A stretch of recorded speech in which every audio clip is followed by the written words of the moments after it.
آج کے درس میں آیت نمبر 28 پر گفتگو کی جائے گی۔ اس آیت کا جو پس منظر ہے اور اس آیت کا جو مقصد ہے وہ مسلمانوں کو، مومنین کو یہ بات بتلانا مقصود ہے کہ جو کافر ہیں وہ مومن کا دوست نہیں ہو سکتا، کافر مسلمانوں کا خیر خواہ نہیں ہو سکتا، کافر مسلمانوں کا بھلا چاہنے والا نہیں ہو سکتا۔ بڑے ہی خوبصورت انداز کے ساتھ یہ بات اللہ رب العزت نے سمجھائی ہے۔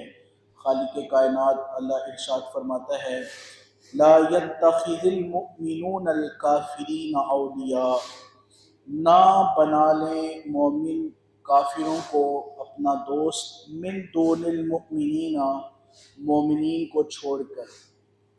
اس آیت مبارکہ کو سمجھیے، فرمایا کہ مومنوں کے لیے یہ درست نہیں ہے کہ وہ مومنوں کو چھوڑ کر کافروں کو اپنا دوست بنا لیں۔ پھر فرمایا وَمَن يَفْعَلْ ذَلِكَ، اور جو یہ کام کرے، یعنی مومنوں کو چھوڑ کر کافروں کو دوست بنائے، مومنوں پر کافروں کو ترجیح دے، فرمایا فَلَيْسَ مِنَ اللَّهِ فِي شَيْءٍ، تو اس کا اللہ سے کوئی تعلق نہیں ہے، اس کا اللہ سے کوئی تعلق نہیں ہے جو مومنین کو چھوڑ کر کافروں کو اپنا دوست بنائے۔ پھر فرمایا إِلَّا أَن تَتَّقُوا مِنْهُمْ تُقَاةً، فرمایا اگر تمہیں ان سے کوئی خوف ہے، ان سے کوئی ڈر ہے۔ پھر فرمایا وَيُحَذِّرُكُمُ اللَّهُ نَفْسَهُ، اور اللہ تمہیں اپنے غضب سے ڈراتا ہے۔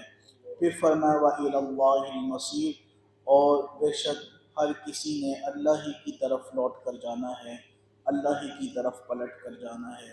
اس آیت مبارکہ کا شان نزول ہے، حضرت عبادہ بن صامت رضی اللہ تعالیٰ عنہ جنگ احزاب کے موقع پر سید عالم صلی اللہ علیہ وسلم کی بارگاہ میں حاضر ہوئے اور عرض کی، یا رسول اللہ علیہ وسلم، میرے ساتھ 500 یہودی ہیں جو میرے حلیف ہیں، اگر آپ اجازت دیں تو ان کو میں شامل کر لوں، وہ ہمارے ساتھ جنگ میں چلیں گے اور ہماری معاونت کریں گے۔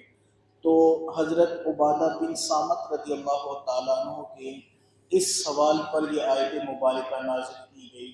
اللہ رب العزت نے صاف صاف کھلے لفظوں میں ارشاد فرما دیا، فرمایا کہ مومن جو ہے یہ کافروں کا دوست نہیں ہو سکتا، کافروں کو دوست نہیں رکھتا۔ اور میں اگر یہ بڑی دیانتداری سے بات کروں، یہ آیت مبارکہ ہمارے بڑے حکمرانوں کے لیے یہ ایک عبرت کا ذریعہ ہے اور ایک پیغام راہ ہے، ایک پیغام ہدایت ہے۔ دو جانب ہیں، ایک جانب مسلمان ممالک ہیں اور ایک جانب کافرین ہیں۔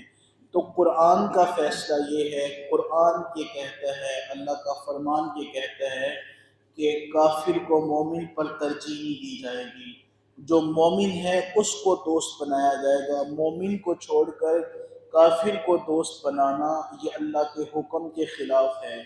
اور پھر فرمایا کہ جو یہ کام کرے گا، اللہ کہتا ہے وَمَن يَفْعَلْ ذَلِكَ فَلَيْسَ مِنَ اللَّهِ فِي شَيْءٍ، اور جو یہ کام کرے، مومن کو چھوڑ کر کافر کو دوست بنائے، تو فرمایا اس کا اللہ سے کوئی تعلق نہیں ہے، اس کا اللہ سے کوئی رشتہ نہیں ہے، اس کا اللہ سے کوئی ناطہ نہیں ہے۔ تو کافروں سے اگر میل برتاؤ کا حکم دیا گیا ہے تو صرف ظاہری طور پر، دل لگانے کا اجازت نہیں ہے، دل لگانے کا حکم نہیں ہے۔ کافروں کو دل سے چاہنا اور ان سے دل لگانا یہ حرام ہے، یہ منع ہے، یہ ناجائز ہے۔ ہاں، ظاہری کسی حکمت کے پیش نظر ان کے ساتھ کچھ معاملات کیے جا سکتے ہیں، بصورت دیگر ان سے دل لگی کرنا اور ان کو چاہنا یہ اسلام کے خلاف ہے، یہ اس کے لیے اسلام میں ممانعت ہے، اللہ کا حکم پاک موجود ہے۔ خالق کائنات اللہ عز و جل کی بارگاہ میں دعا کریں گے، اللہ کریم ہمیں صحیح معنوں میں قرآن مجید پڑھ کر سمجھنے اور عمل کرنے کی توفیق عطا فرمائے۔